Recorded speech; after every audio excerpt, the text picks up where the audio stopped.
Hello, what brings you here today? Tell me about the cat now. Okay, let me tell you a story about a boy. The boy loves cats, but his family hated them.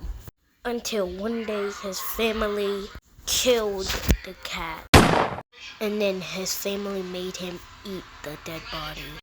He killed his family one by one, until one day he came up to me. Hello, what would you want? Make me immortal again. Okay, what do you want to be? A cat. Bring me the body of a dead cat. Good. Now tell me your biggest fear. It's bullets.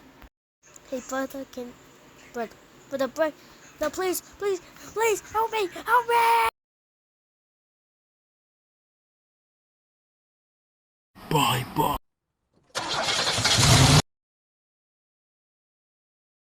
Now take this book. This is the only way you can kill the cat.